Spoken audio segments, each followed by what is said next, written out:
Friends, something has changed within me. Elphaba says in the Broadway musical turned movie, Wicked, something has changed within me. I wonder if something has changed within you too. You see, I used to be so patient with people. I used to be able to tell folks it's gonna be okay. But you know, I have a hard time saying that these days because I'm not sure I believe it. I find I have less patience for the slow work of organizing, of changing minds, of bringing folks along to the work. I find I am irritable, restless. You can say amen if that's you too. I find sometimes I just get angry. It feels like for no reason at all. Do you know what I'm talking about? Yeah. And the truth is, if I am angry, it's not for no reason. I'm angry for lots of reasons, and I know those reasons all too well. I'm angry because I don't like the world I'm living in, either because of that anger or in response to it. Something has changed within me. Friends, now is not the time for me to explain to you all the historical relationship between the police and the slave catchers. I don't have time to teach the ways that slavery transformed itself into our carceral system. I don't have time to talk about how we continue systems of slavery in the form of mass incarceration. And if you don't know it, I have a few books for you to read. I don't have time to name all of the murders, folks who have died at the hands of police, died on their way to jail, died in jail, laboring with neither dignity nor liberty. And in fact, it's not just that I don't have time to name them this morning. It's also that so many die without their stories being told, without their names ever being shared. We don't even have statistics for how many folks die in our prison system. This is not new. But now, I feel different. I feel impatient. I feel a little defiant because something in me has changed. Now, listen, friends, I know the rules. I already know the rules of whiteness that govern our modern culture, rooted in Protestant ethics. I know we don't cause emotional disturbances, not in front of other people. I know we don't amplify ourselves or make waves. I know that to be acceptable, we should be palatable, contained, even beautiful. I know that here, in these rules, our politeness and niceness are respectability. We're told love is supposed to look like comforting people, mostly white people, making us feel better about the hellscape that surrounds us, helping us passively accept the horrors that abound our daily life. But more and more, to me, those are feeling like the rules of someone else's game. Amen? Friends, now is not the time for me to explain to you about AI. I wouldn't be the one to do it either. I cannot abide fumbling around in waters above my pay grade talking about geopolitics, the fragility of our global systems. I won't rest in the fear that has gripped the entire world as we watch with bated breath the fabric of our collective civilization buckle under the weight of collective apathy. I am not going to tell you this morning about how our planet has passed the point of no return, how the earth we all depend on is currently dying beneath our feet from the same apathy. But what I will talk to you all about today is gravity. You see, gravity to us as individuals can feel insurmountable, all-powerful. Even the strongest jumpers of humankind only manage to leave the ground for a few short seconds before returning to Earth, before crashing down just as quickly. We even have powerful flying machines called airplanes that can defy gravity a little while longer, but at incredible cost. Airplane fuel is in ever shorter supply, and airplanes fail to defy gravity in any meaningful way. The slightest malfunction, and these machines come crashing back down to Earth too.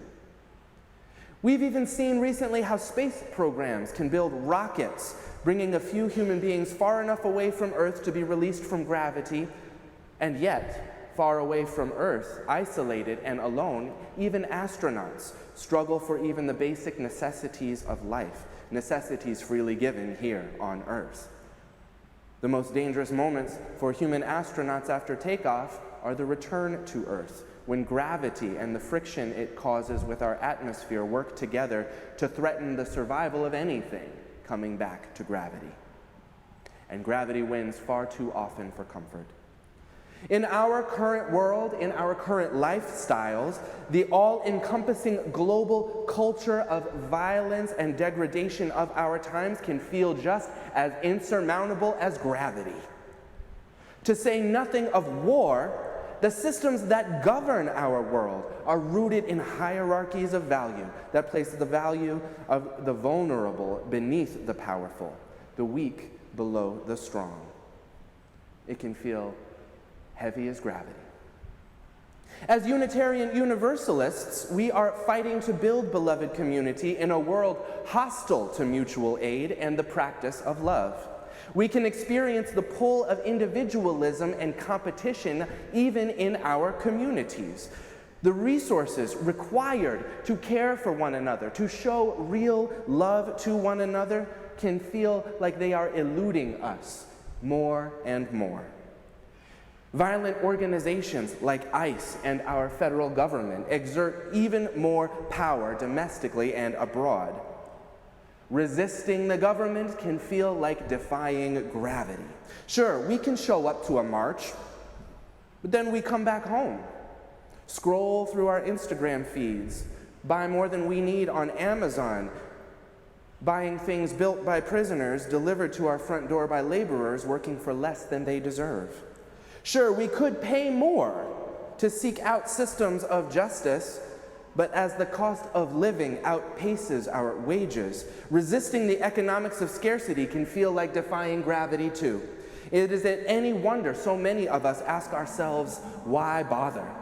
Why not live out the end of capitalism in comfort? What difference could we make anyway?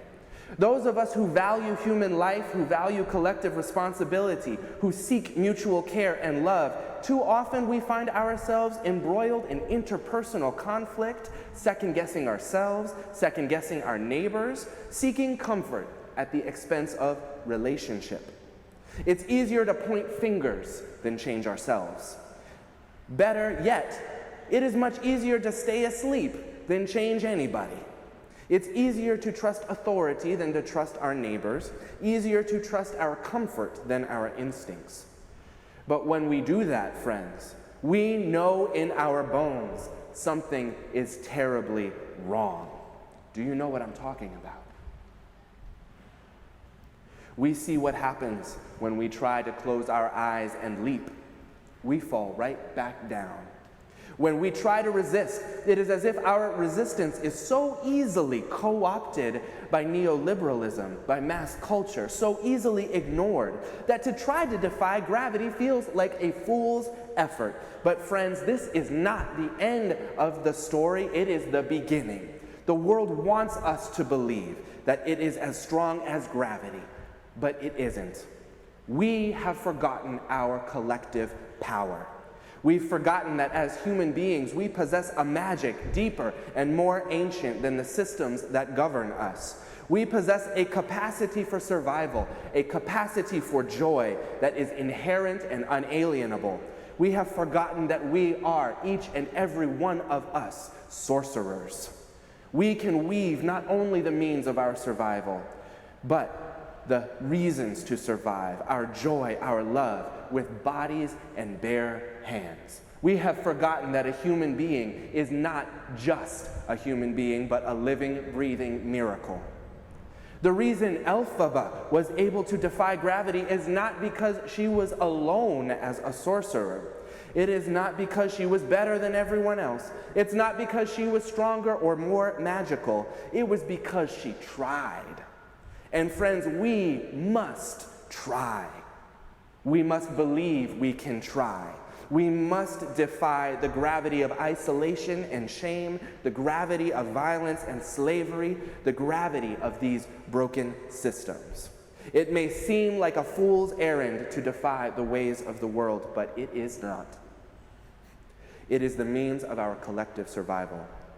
We know in our bodies, in our hearts, in our minds, in our gut, that we must change. But I know sometimes I'm afraid to try. You can raise your hand if you've ever been afraid to try. You can say amen if you've ever been afraid to try. And look, we might try in small ways. Buy some organic vegetables at the farmer's market. Take a sick day and spend it listening to birdsong. We might try to volunteer at a soup kitchen for a day, or maybe one day a week. Maybe we plant vegetables in the backyards of our home churches. Maybe we go to a community dinner. Show up at Worthy Now with me in the Sunday mornings and send some letters to prisoners. Yes, thank you. These little acts of resistance are not nothing. They are everything. But friends, they are only the beginning. What would happen if we were to fully lean into our defiance? If we chose more than just small acts of resistance, but chose to embody lives of liberty and freedom? What if we were to allow these broken systems rooted in patriarchy and racism to die all on their own?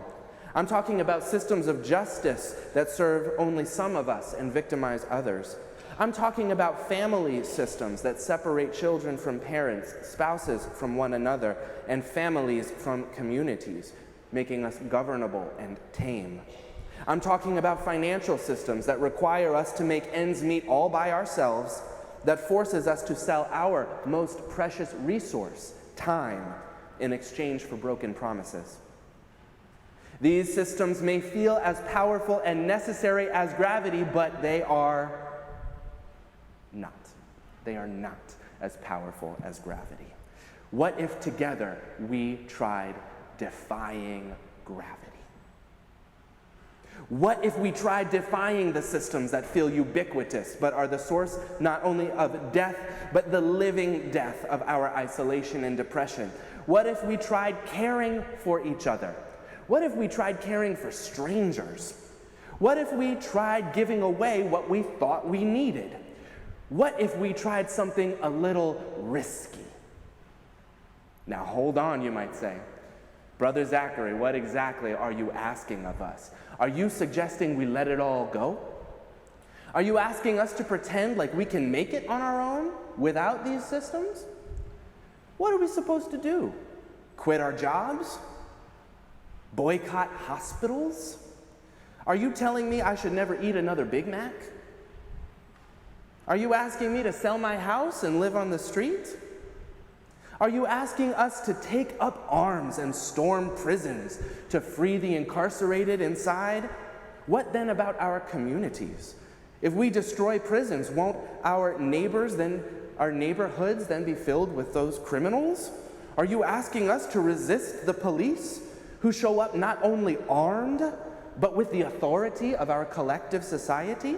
Are you asking us to resist the police, knowing that if we don't obey, they might kill us right then and there? Brother Zachary, are you asking us to die? What good would that do? I can't live without money. I can't live without my medication. Society would collapse without the cops, the prisons, the military. How am I supposed to defy the systems upon which my life depends? I have to answer you, friends. It is both simpler and more complicated than that. We've come to believe that our lives depend on these systems, and it is true, not all of us have the same opportunities, not all of us have the same risks. But it is also true that we are dying. Our brothers and sisters are dying. We are having our lives taken away. We are being ripped from our families. Many who are not killed then and there find ourselves so broken and traumatized without joy, we live a zombie-like life. a living death. We have to start by admitting that what might feel life-saving and necessary for us right now, what might feel ubiquitous and unchangeable, is not. It is optional. It can all be changed. And we can and must change. We don't know what we're capable of. We are magic incarnate. We are capable beyond our greatest imaginations. We can move more than mountains, friends. We can move the planet. All that is required is that we believe that we can. What would happen if, driving down the highway, we spread heirloom vegetable seeds far and wide to every square inch of fertile land? What would happen if we began inviting our neighbors, particularly the ones who don't have their own houses, to come and stay with us? What would happen if we started building them shelters on our front lawns against the HOA code? What would happen if none of us ever paid our taxes again? What would happen if we all collectively began defying gravity? What would happen if 20,000 people learned collective de-escalation strategies? What would happen if 50,000 people stormed 26 Federal Plaza, the head of ICE operations in New York City? What would happen if 100,000 people began to disassemble the military infrastructure upon which our NYPD has been built? Friends, that is less than a tenth of our population here in New York City. What if 1 million people came to New York City, occupying our streets, demanding that we stop all of capitalism?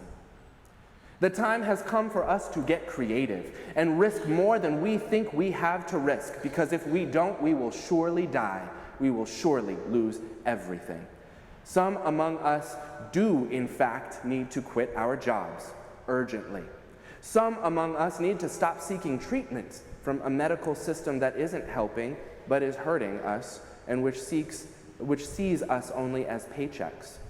Some of us need to begin to learn our history, the ways of our great-grandparents. Some of us need to learn about the microaggressions we perpetuate, that we victimize our communities and loved ones with, because we have not done the work to properly cope with our triggers and our trauma. Some of us need to learn what pain and suffering our inner child endured, continues to endure, so that we can unlearn the pillars of white supremacy culture. Some of us must unlearn the narrative of history that tells us that we are the most advanced culture to exist on Earth, because I assure you, we are not. We have sacrificed the wisdom and technology of the past to the altar of our present. Some of us must cultivate ancient tools of connection and spiritual grounding that our ancestors knew, so that we might discover our strength, discover our magic. All of us, every single one of us, must try defying gravity. We can and we will, if only we believe it. Some of us need to cook food for our friends. Some of us need to open our apartments to those friends, inviting them over for an evening, for a weekend, for a week, for a month. Some of us need to give our money away, all of it, because we don't really need it. Some of us need to show up to more protests, call our senators, and learn the ways of decentralized organizing. And I cannot stress this enough, some of us just need to learn how to ask for help. Some of us need to forget about the rules that say if we can't care for ourselves, we are deficient or unworthy. Not a single one of us can take care of ourselves completely. We all need a little help sometimes. We need care. We need relationship. We need each other. We gotta ask for help. What would it look like if we took stock of all our needs, shared in common all of the necessities of daily life? What would it look like to trust each other, to figure out a new way of living together? I don't have time to talk about that today, but the good news is we're talking about that next week in honor of Pentecost. That's why I'm wearing my red stole. Come back next week. Friends, something has changed within me, and I wonder if it's changing in you too. I am different now. I feel different. I move different. I'm no longer able to tell everyone that it's all going to be okay. Things haven't been okay, things are really not okay, and things may not be okay. If in our hearts we know that something is terribly wrong, and yet we continue to behave as though we do not feel this way, as though everything were fine, then we've missed the mark. If you don't know what to do, try showing up for things. Connor read us an excerpt this morning from their book, which we're celebrating tomorrow at the People's Forum. Show up, in person or online. You want to get involved in church life? Talk to us about it. We'll get you connected. We're hosting a community conversation on May 28th, also at the People's Forum, with Derica Purnell, a writer, organizer, cultural worker, movement lawyer, and the author of Becoming Abolitionists, Police, Protests, and the Pursuit of Freedom. Show up. Are you feeling isolated or confused? Come to the church retreat this June. Show up. Show up. Show up. And if you don't know when and where to show up, again, come back next week and bring somebody else. Bring a friend, or better yet, bring an enemy. We aren't just here to feel good, even though we want to feel good. We're here to use our joy, our love, our magic to change the world. Amen? Enemies are welcome too. Friends, this might be our last chance. We're living in unprecedented times. Unprecedented times require unprecedented creativity. Wake up, do something. It's not enough just to think it's bad. It's not enough just to believe in another way. I do not know what you as an individual will need to do. Only you yourself can answer that. But you must do something. We all must do something. And if you have already done something, do something else. If you've already changed something, change something else. You must risk more than you think you have to risk. If you don't know how, as they say where I'm from, then you better ask somebody. Because our world depends on it. Our loved ones depend on it. You know where I stand because I've told you already. I am standing here changed. Something in me changed. Something in me is not the same today. I'm through with playing by someone else's rules, the rules of someone else's game. It is too late for second guessing, too late to go back to sleep. It's time to trust our instincts, close our eyes, and leap. It's time to try defying gravity. I think I'll try defying gravity. And nobody can pull me down. Amen.